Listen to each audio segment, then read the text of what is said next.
கலைஞர் 100 எனும் இந்த விழாவிற்கு தலைமை தாங்கி நடத்தி கொண்டிருக்கக்கூடிய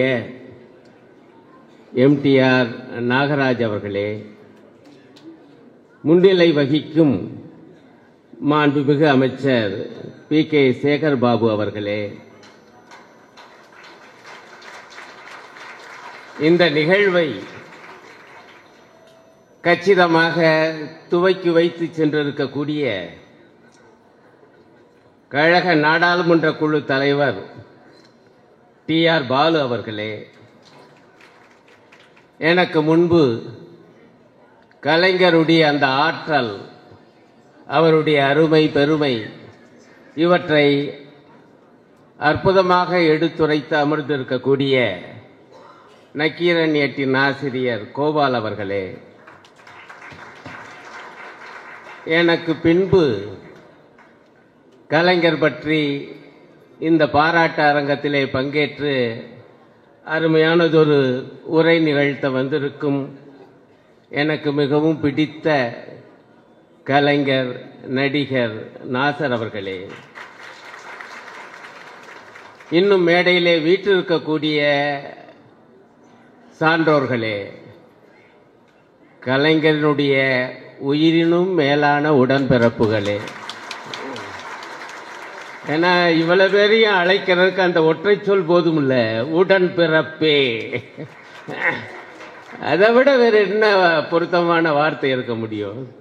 கம்யூனிஸ்டுகளாக எங்களுக்கு தோழரே எப்படியோ அப்படி திராவிட முன்னேற்ற கழகத்தினுடைய அன்பர்களுக்கு உடன்பிறப்பே என்பதுதான் பொருத்தமான, காலம் காலத்திற்கும் நிற்கக்கூடிய அற்புதமான சொல்.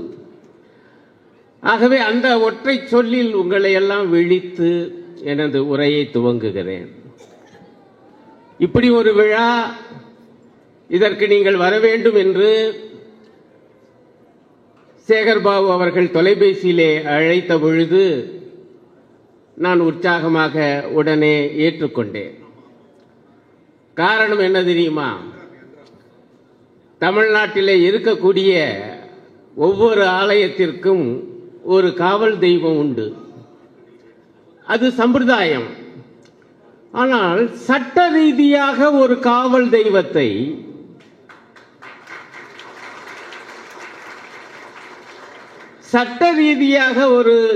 தெய்வத்தை மாண்புமிகு முதல்வர் தளபதியார் அவர்கள் நியமித்திருக்கிறார். அவர்தான் அமைச்சர் சேகர் பாபு.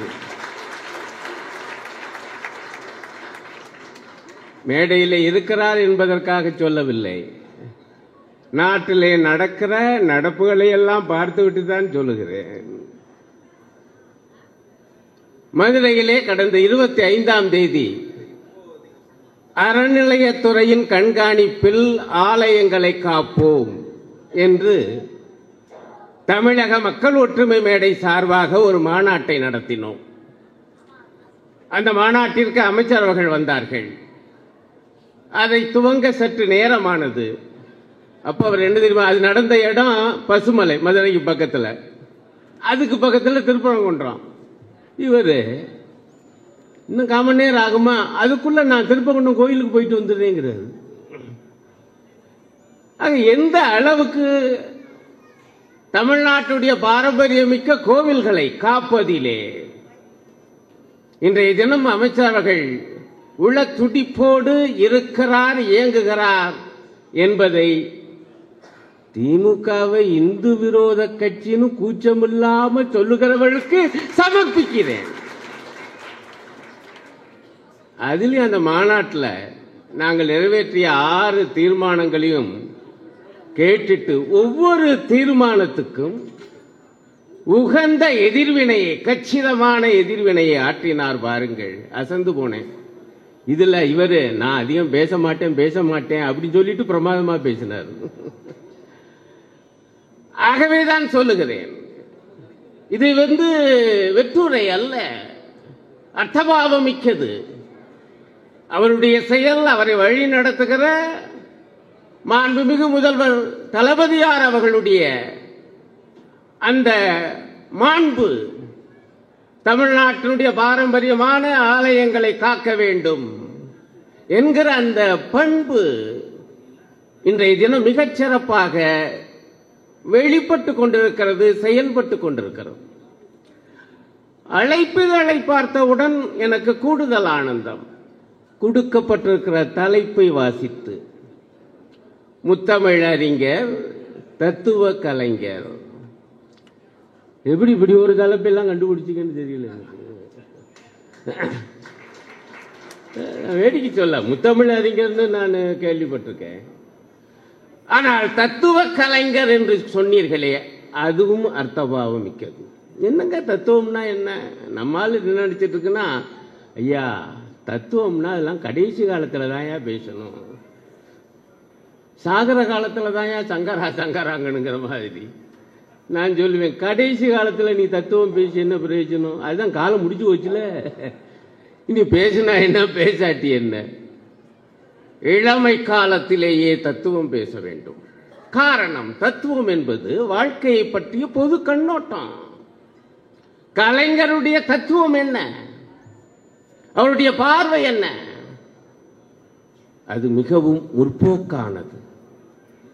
இன்றைய மொழியிலே சொன்னால் அவருடைய இளமை தொட்டு அவருடைய ஒரே தத்துவம் சனாதன எதிர்ப்பு.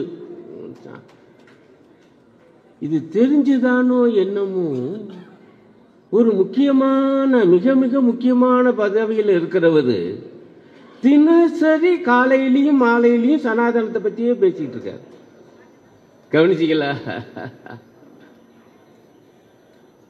தனது இளமை காலம் தொட்டு சனாதனத்தை எதிர்த்தார். என்ன சனாதனம்? பிறப்பின் அடிப்படையில் பேதம் பார்க்கிற கொடூரம். அந்த கொடூரத்துக்கு தர்மம் என்று பெயர் வைத்தார்கள். சனாதன தர்மம். அது உண்மையில் அதர்மம். இது கண்டு கொந்தளித்து தான் அவர் கிளம்பினார்.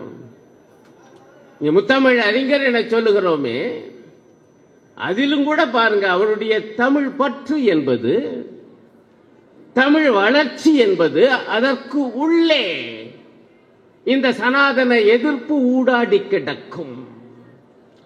ஒண்ணும் இல்லைங்க, அந்த காலத்துல எல்லாம் எங்க அம்மாலாம் மதுரை மீனாட்சி அம்மன் கோயில் ஆடி வீதிக்கு போய் என்ன கேட்கும்னா, ராமாயண உபன்யாசம் கேட்கும், மகாபாரத உபன்யாசம் கேட்கும். அது சிவன் கோயிலுங்கிறதுனால பல நேரங்களில் வாரியார் சுவாமிகள் வந்து கண்டபுராணம் வாசிப்பார், அதை பத்தி கேட்கும். அப்ப இருந்த நிலைமை அதுதான். இன்னும் அதற்கு முன்பு இன்னும் தீவிரமாக இவைதான். இதை மாற்ற துணிந்தார் கலைஞர். மக்கள் அதிகம் பேசாத சிலப்பதிகாரத்தை பேசியது கலைஞர் தான். நீங்க தயவு செய்து வெறும் அரசியலோடு கலைஞரை சுருக்கி விடாதீர்கள். என்னுடைய கவலை அதுதான். அரசியலோடு சுருக்கி விடாதீர்கள். அரசியல் மிகவும் அற்புதமாக அவர் தன்னுடைய ஆற்றலை எல்லாம் அதிலே காண்பித்திருக்கிறார். அதன் காரணமாகத்தான் நம்முடைய திருநாடு தமிழ்நாடு இந்த அளவுக்காயிலும் இன்றைக்கு வளர்ந்து நிற்கிறது. ஆனா அரசியலோடு நின்றது அல்ல கலைஞரின் பயணம். அது அகண்டமானது, விரிந்தது. அதற்குள்ள இருக்கக்கூடிய அந்த தமிழ் வளர்ச்சிக்குள்ளும் அவருடைய தத்துவம் வெளிப்பட்டது. சனாதன எதிர்ப்பு. என்னையா ராமாயணம், என்னையா மகாபாரதம், அதுக்குள்ளேயே ஏன் நிக்கிற? என்னுடைய தமிழன் இயற்றிய, இளங்கோவடிகள் இயற்றிய சிலப்பதிகாரத்தை பார் என்று அதை பத்தி தெரு தெருவா பேசினார். பிறகு பூம்புகார் திரைப்படம் மறக்க முடியுமா? அதுல அந்த கடைசி காட்சி விஜயகுமாரி பேசுகிற அந்த வசனம், ஓரளவு நடுவயதுக்காரங்க தானே அதிகமா இருக்கீங்க. நம்ம வீட்டு பிள்ளைகளுக்கு தயவு செய்து யூடியூப்ல இருக்குது, அந்த பூம்புகார் படத்தை போட்டு காமிங்க. யூடியூப் சும்மாச்சு நம்மால் நோண்டிக்கிட்டே இருக்கு. சினிமா தானையா பார்க்கணும், பூம்புகார பாரு, எவ்வளவு பெரிய விஷயம். அரசனுடைய அதிகாரத்தை எதிர்த்து ஒரு பெண் கேள்வி கேட்கிற வசனம். கணவனுக்காகத்தான் கேட்டா, கோவலனுக்காகத்தான் கேட்டா கண்ணகி. ஆனால் யாரை எதிர்த்து? ஒரு சாதாரண ஒரு குடிமகை ராஜாவையே எதிர்த்து கேள்வி கேட்கிறாள். இதுதான் நம்ம சிலப்பதிகாரம். ராமாயணத்துல சீதை அடங்கித்தானே போனாப்புல, சொல்றதெல்லாம் கேட்டு. இன்னும் கொடுமை என்ன, நம்ம இதெல்லாம் சொன்னா வருத்தப்படுறாங்க. ஆனா நீங்க அப்படித்தான் எழுதி வச்சிருக்கீங்க. ராவணனுடைய கட்டுப்பாட்டில் இருந்த பொழுது கூட சீதை அவ்வளவு துன்பத்தை அனுபவித்ததில்லை. மீட்டு வந்த பிறகு முழு கர்ப்பிணியாக, நிறை மாத கர்ப்பிணியாக இருந்தவளை காட்டுக்கு அனுப்பியது யார்? கொண்ட கணவன். அதையும் கேட்டுக்கிட்டு அப்படியே போறாங்க. ஆனால் தமிழன் உருவாக்கிய, இளங்கோவடிகள் உருவாக்கிய கண்ணகி அரசனையே எதிர்த்து கேள்வி கேட்டார். இந்த சிலப்பதிகாரம் நிற்க வேண்டும் ஐயா. நின்றது. 1001 சினிமாவிலே எம்ஜிஆர் ஒரு வசனம் பேசுவார். அந்த ராஜாவை எதிர்த்து, உன்னுடைய அதிகாரம் என்ன, சிலப்பதிகாரமா, என்றைக்கும் நிலைத்து நிற்க அப்படிம்பாரு. அப்ப சிலப்பதிகாரம் தாயா நிலைத்து நிற்கும். இன்றைக்கு ஒரு அதிகாரத்தில் இருக்கிறவர் இங்க கூட நம்முடைய மேனாள் அமைச்சர் டிஆர் பாலு சொன்னார்ல, ராத்திரி 7 மணிக்கு ஒரு உத்தரவு, அமைச்சர் டிஸ்மிஸ். ராத்திரி 12 மணிக்கு அது நிறுத்தி வைப்பு. எதற்கு? இனிமே தான் வக்கீல கலந்து பேச போறேன். உலகத்தில் இந்த கூத்து நடக்குமா? அப்ப வக்கீல கலந்து பேசாம தான் டிஸ்மிஸ் பண்ணிதா? நான் சொல்லல, அவருடைய கடிதத்தில் இருக்கு, தெளிவா சொல்றாரு. அதுவும் பாருங்க, வக்கீல கலந்து பேசணுங்கிறது அப்பவும் இவருக்கு தோணலையா, ஒன்றியத்தினுடைய உள்துறை அமைச்சர் சொன்னாரா. அப்ப அங்கிருந்து சொல்லி இனிமே தான் வக்கீல கலந்து பேச போறீங்க, இது கடையில டிஸ்மிஸ் பண்ணிட்டீங்க.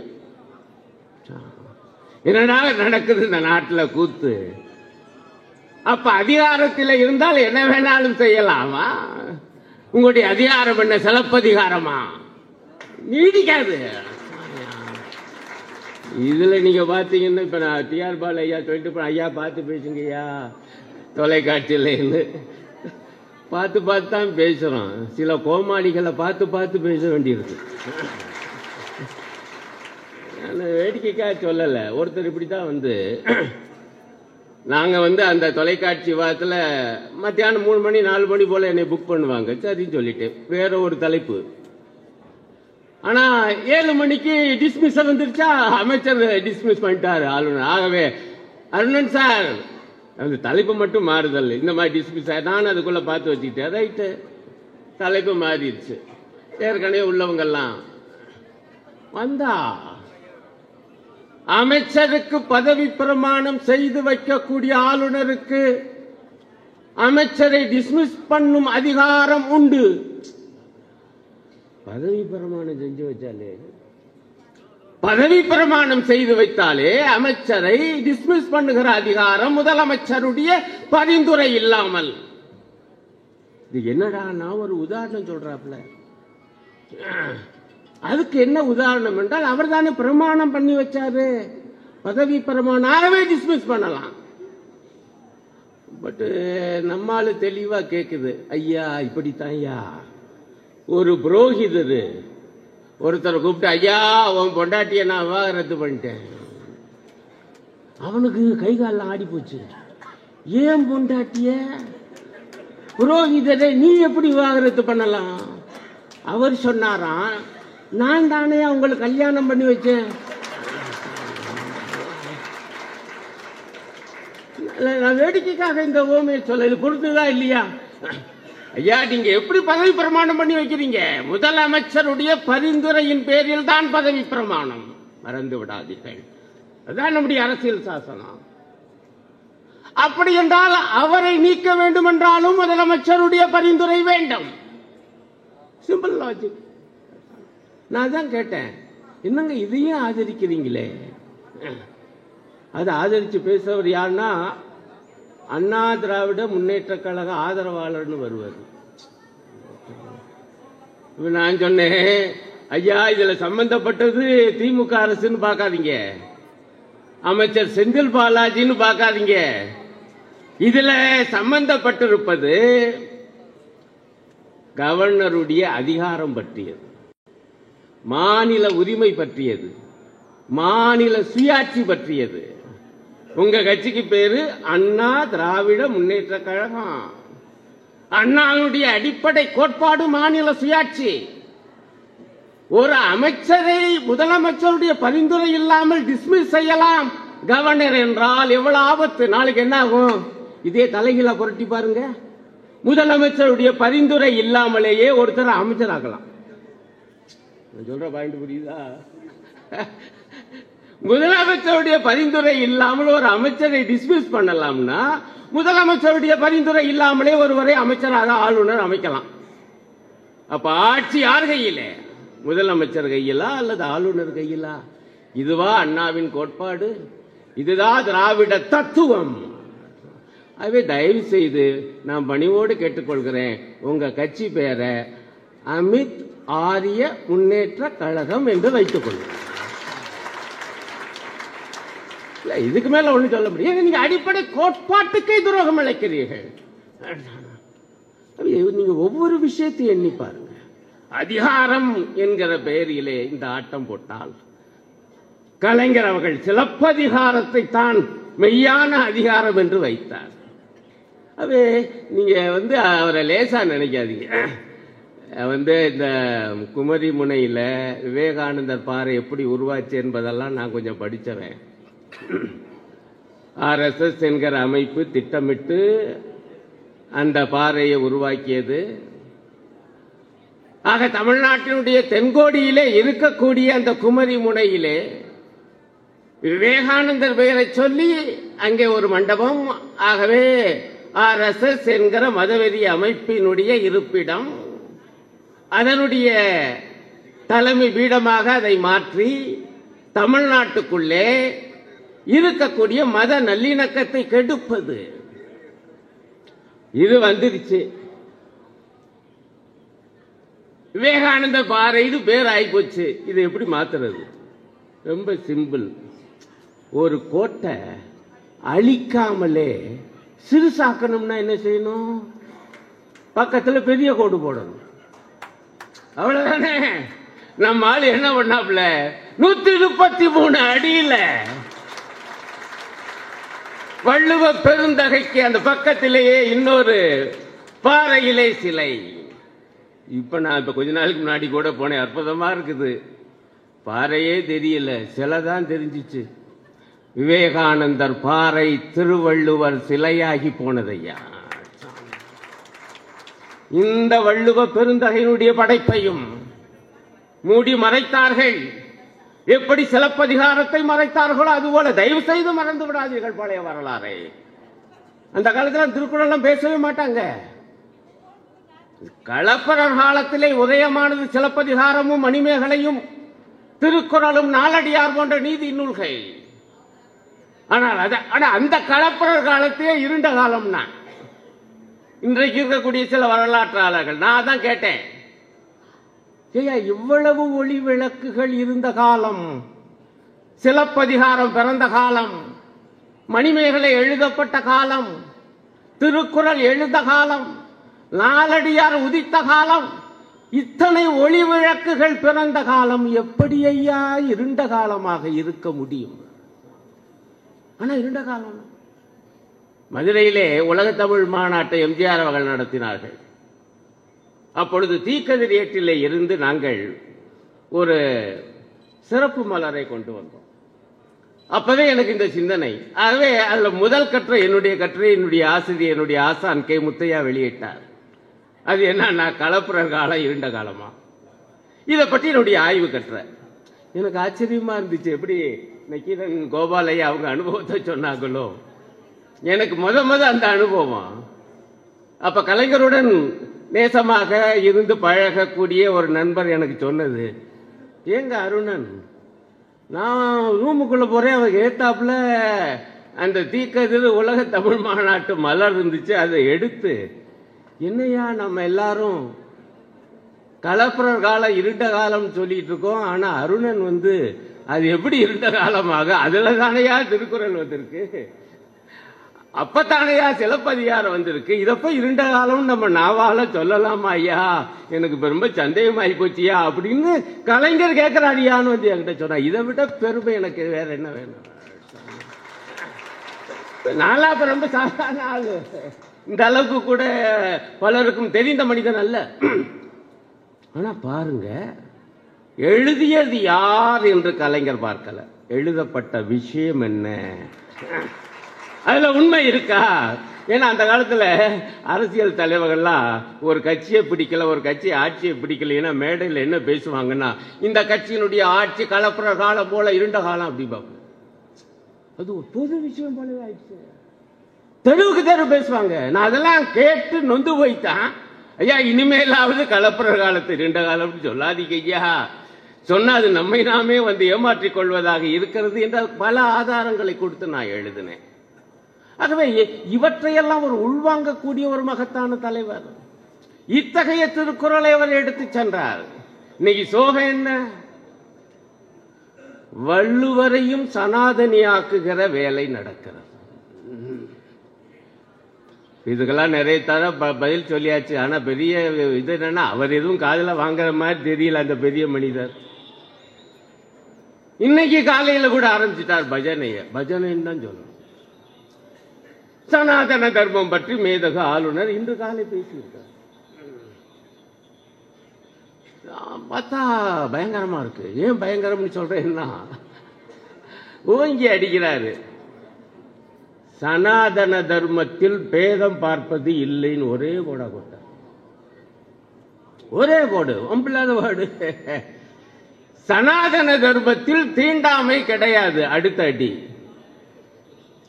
ஆகவே முத்தாய்ப்பா சொல்றாரு, இன்னும் 25 ஆண்டுகளில் சனாதன தர்மத்தை உலகத்தின் தர்மமாக நம்முடைய மோடி அவர்கள் ஆக்குவார்கள் முடிச்சுட்டாப்ல.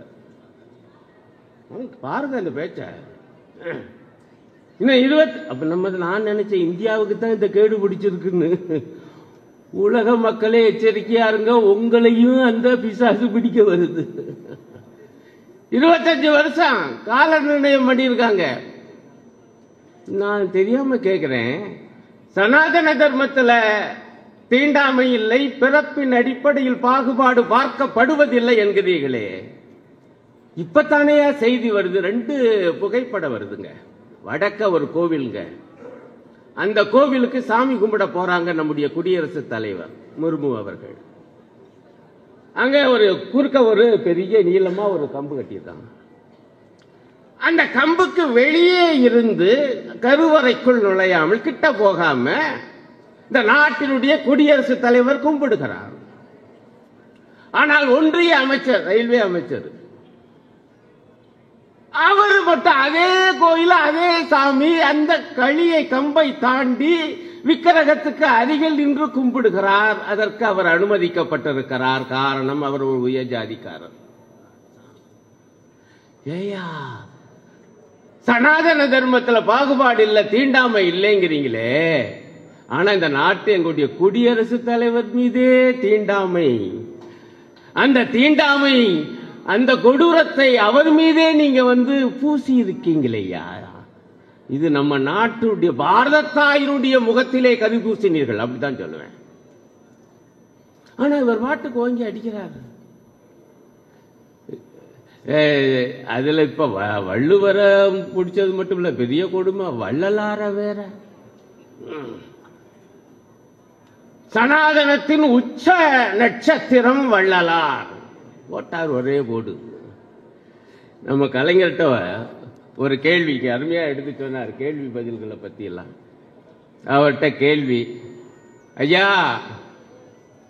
பெரியாருக்கும் வள்ளலாருக்கும் என்ன வேறுபாடு? எப்படி கேள்வி கேட்பார் அவரு. பெரியார் ஈரோடு வள்ளலார், வள்ளலார் வடலூர் பெரியார்.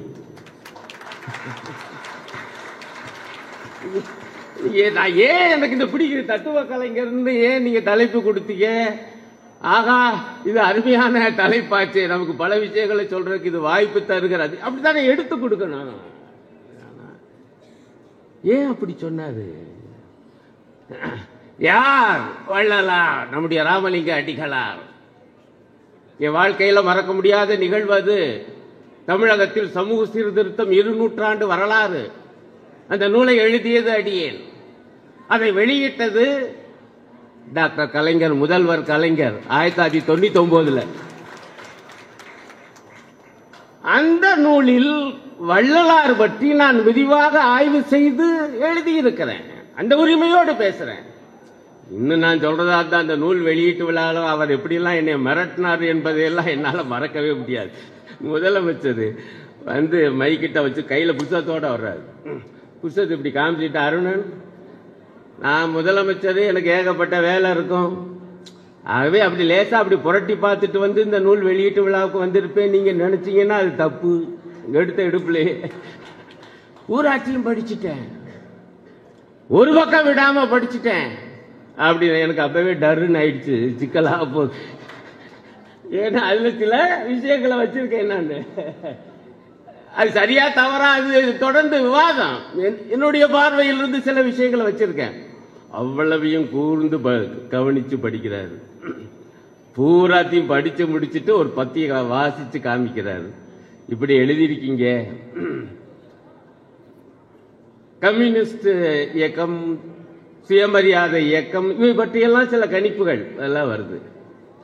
அவர் ரொம்ப நைஸா அதை பத்தி எல்லாம் சொல்லும் போது சொல்றாரு, சிங்காரவேலர் உருவாக்கிய சுயமரியாதை இயக்கத்தின் சமதர்ம கட்சி தொடர்ந்து இயங்கி இருந்தால் திராவிட முன்னேற்ற கழகம் உருவாகி இருக்குமா, திராவிட கழகம் உருவாகி இருக்குமா என்கிற கேள்வியை நான் எழுப்புகிறேன். ஏன்னா இந்த நோக்கம் அதுல இருக்கு. இவர் சிரிச்சுக்கிட்டே அதெல்லாம் வேணும்னே வாய்ச்சி விட்டு அங்க பக்கத்துல யார் உட்காந்துருக்காங்க, இங்கிட்டு சங்கரையா உட்காந்துருக்காரு, இங்க நல்ல கண்ணு உட்காந்துருக்காரு.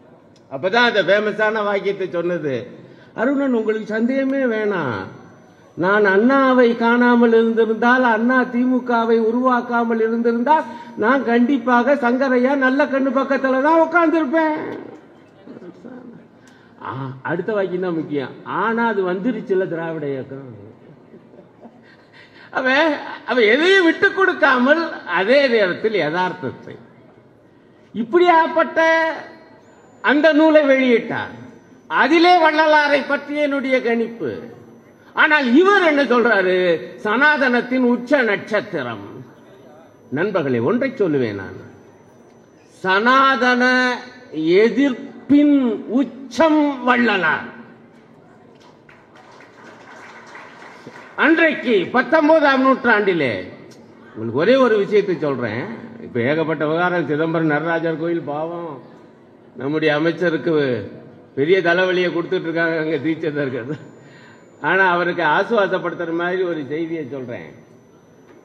இப்பதான் சிதம்பரம் தீட்சிதர்கள் சிக்கல் தர்றாங்கன்னு நினைக்காதீங்க. ஆனானப்பட்ட வள்ளலாருக்கே தந்தவங்க.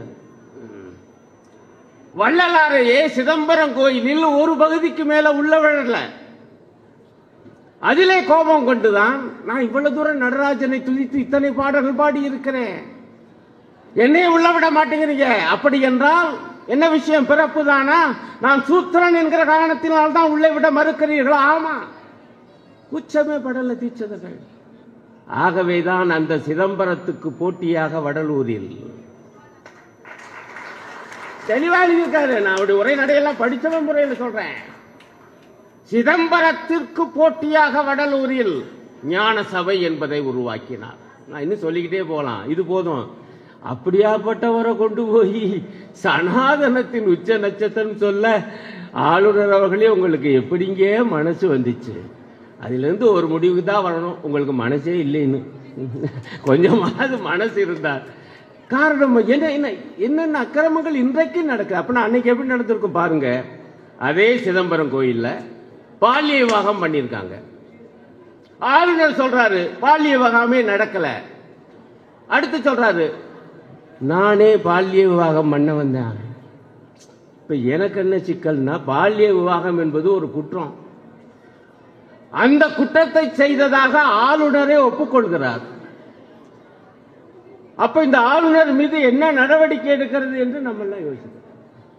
இதுதான் ஒண்ணுமே எனக்கு புரியல. ஆனால் கலைஞருடைய தத்துவம் என்ன?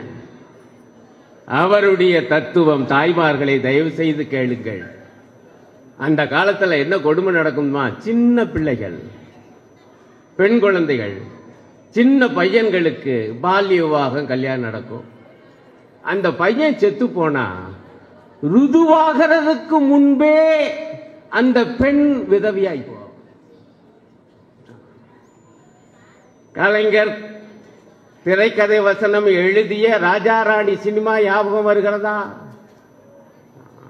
எனக்குள்ள வருத்தமெல்லாம் அந்த திரைப்படத்தை பற்றி பேசுகிற பலரும் அதிலே வருகிற சேரன் செங்குட்டுவன் நாடகம் பற்றியும் சாக்ரட்டிஸ் நாடகம் பற்றியும் பேசுவார்கள். உண்மை, நானும் மிகவும் ரசிக்கிறேன், அவ்வப்பொழுது போட்டு கேட்பேன். ஆனால் அந்த கதை என்ன தெரியுமா? பால்ய விவாக எதிர்ப்பு.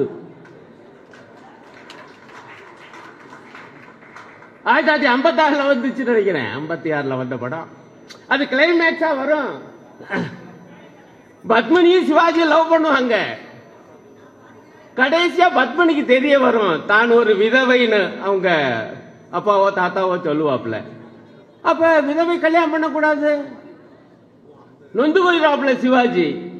ஆனால் கதை எப்படி போகும் என்றால், என்.எஸ். கிருஷ்ணனும் டி.ஏ. மதுரமும் அந்த விதவைக்கு திருமணம் செய்து வைப்பார்கள். இதுதான் கலைஞருடைய எழுதுகோள். 1956 உண்மையிலே அவங்க மொழியில சொன்னா இது கலிகாலம் தான். ஆமா, பால்ய விவாகத்தை எதிர்த்து எழுதிய கலைஞர் எங்கே? அந்த கலைஞருடைய கொள்கை வாரிசாக தளபதியார் அவர்கள் முதல்வராக இருப்பது எங்கே? அந்த முதல்வருக்கு பால்ய விவாகம் செஞ்ச ஒரு ஆளுநர்.